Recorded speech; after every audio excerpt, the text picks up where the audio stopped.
into your base. Yeah, he's already in your mineral line. He's got a siege tank. He's going to be sieging up here in a second. You only have a few roaches right now that aren't really doing much. But luckily, we got some stalkers using Blink to get on top of the siege tank to mitigate any kind of damage there and to clean up all these Marines. Yeah, we just have way more troops right now. Unfortunately, I lose my hatchery, and I think I was about to use a transfusion there, but I think I missed it by just like less than like a second or two. Yeah, your queen is sitting on 133 energy right now. Could be easily transfuse something there to help it out. But the most important thing that would happen there is that you actually lost your lair tech, correct? Yes, I lost my lair tech. Fortunately, my expansion had just gone up, so my economy wasn't hit super hard by that. Yeah, and you're basically mined out of this expo anyways. But we still need to get that hatchery up so that you don't lose creep over here on your main base, because that's pretty important. You can't lose that creep. Yeah. I actually sent my overlords over here and pressed G so they could have gas, and then I realized, oh, I don't have lair tech. Oh, yeah. So, yeah, and here you see all these stalkers moving out, and I think what we actually probably should have done is just stayed on those siege tanks, because the other siege tanks were going to siege themselves, but I think LoL moved out with them, and by the time we moved out, it was a little bit too late to move back. So at this point, if you look at the harvester count compared to the other players, you're pretty much lacking in everything. It means 45, 41, 46, and 29. Your income is definitely hit right now. It's going to be, you know, short of a miracle here for you guys to bring this game back right now.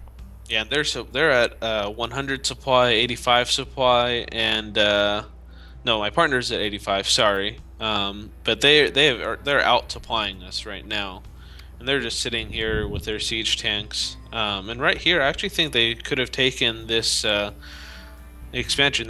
They are actually taking this expansion by their back entrance, which is good by them. Yeah, the Terran's sending down a orbital command, well, just a command center right now. Generally, you want to transform those before you send them out, but he could have a plan to make it a planetary fortress as well. It looks like we have a unit coming down. They're currently at the watchtower, right next to your now they're your taking creep our highway. watchtower. Yeah, they're slowly pushing forward. They're gaining map control. Now, this is the scariest part about 2v2. When your opponents start getting map control, you kind of feel like you're choked and you can't really do much to prevent it. Yeah, right here, I think if they had moved in on us right here, they would have taken the game. And here LoL gets like in a small engagement, and I think that's when we first see these siege tanks. Yep, you see the siege tanks. I think what's kind of interesting is that you guys are using the Colossus right now against this heavy tech force. I mean, they do have the Marines, but really the Colossus aren't going to do much against these siege tanks, correct? If you can get them out of range, they're not going to do that much. Fortunately, our stalkers have blink, so we can just blink right on their siege tanks, and they'll take out these Marines very easily. And then you see this army moving out to take my natural out yet again, right as it finishes. My second expansion, actually. Yeah, I see that down there in the bottom right corner. He's got a good stalker army. What would be really scaring me here the most is actually your back door completely wide open. He can easily take those units in there, but luckily you got some lings coming in to give you some sort of reinforcements. And here I see he has blink and decide. I thought I had decided not to engage.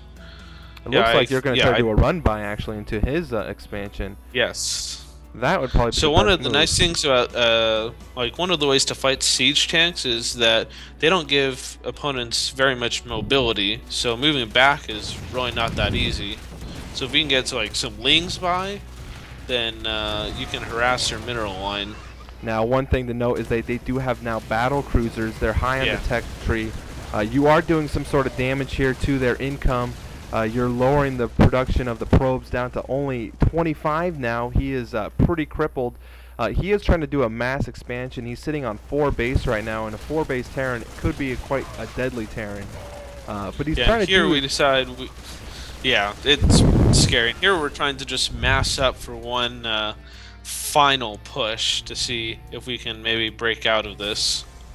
Yeah, they've secured both gold expansions. Although it seems like the Purple Terran's macro just isn't quite up to par. I mean, he's got his expansions aren't saturated. He hasn't transformed any of his things into orbital commands, which is pretty shocking because he's not getting that mule capacity or even the scans, which are pretty important. And then here you look at the siege tank one. We're gonna do something really cool.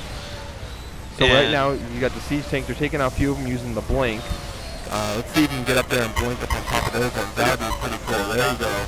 Yeah, use that special blink ability to get up there, get the high ground, and be able to take out these other ones. You basically take out this entire army without really losing anything more than a few of my roaches.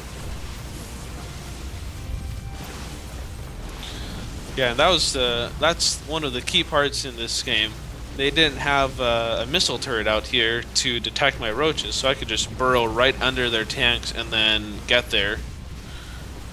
Yeah, this is pretty much going to be a GG. You're using that blink ability to get underneath the battle cruisers. That's the best way to deal with the battle cruiser. This huge army that they were sitting on, they had total map control. Now they have basically given it up. They're going to lose their expansions. Pretty impressive play here by you two. I'm pretty impressed now.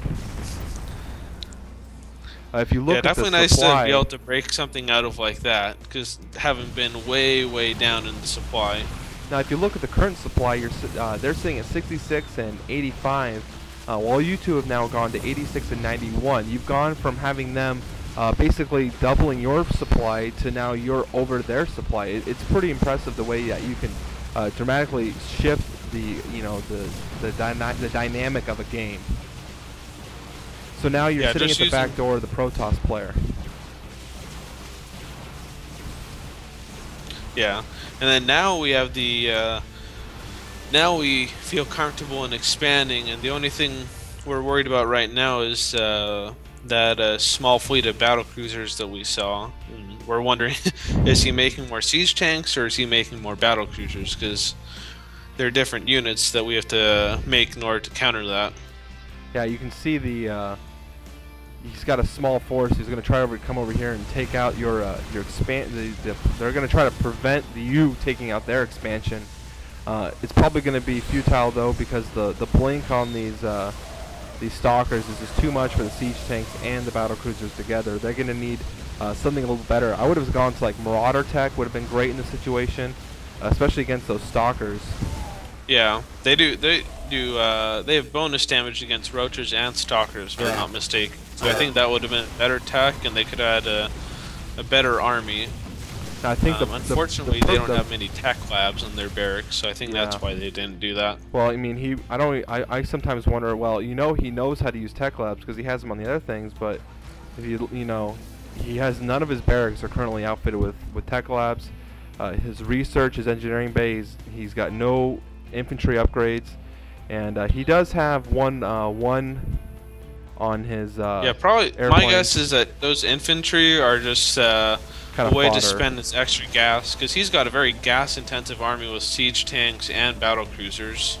I mean, he is sitting pretty well on his minerals. I'm pretty impressed with your mineral amount.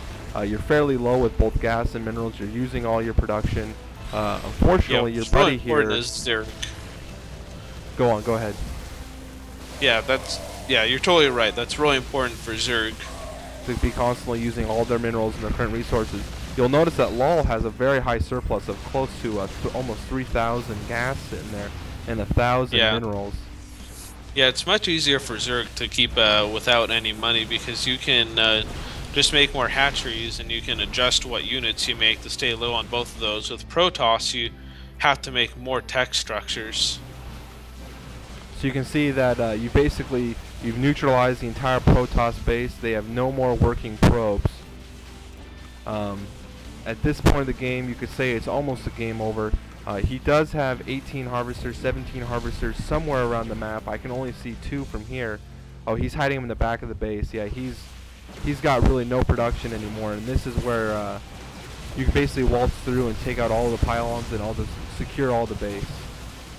Yeah, and here I make sure I snipe the Dark Shrine just in case, because at this point we don't really want to deal with harass, just as we want to push. That's the first thing I take out. So now, are you using your your shared unit control to control the both units here, both armies? Yeah, we try to always have someone on the army, but with both of us having lost, because I lost this game, I lost my expo, my main, and my expansion twice. So I'm just trying to make sure I get my macro, just to be able to make Hydralisk, just in case they have more battle cruisers. Something crazy. I mean, at this stage of the game, though, I mean, the purple Terran really isn't doing much to help out his ally. He's not even using his siege tanks effectively. He's sitting them on the low ground, which is not the best place to put siege tanks. And then here you see my roaches going for another burrow to take these siege tanks out. Yeah, and I just passed right by this one because I see this Hydralisk is taking that tank out. Yeah. So here we do basically timing. He gets there, and I think I tried to press R and for some reason didn't unburrow, but we try and get there at the same time. It worked very effective. You took out all those siege tanks with barely any losses. And there we go. We got a GG by Spur. He's left the game, and Zero's left the game. Good game ender. This was a well-played match between you two. I want to thank everyone who's watched the show. This is a replay from Ashwolf and Ender for Game Brigade.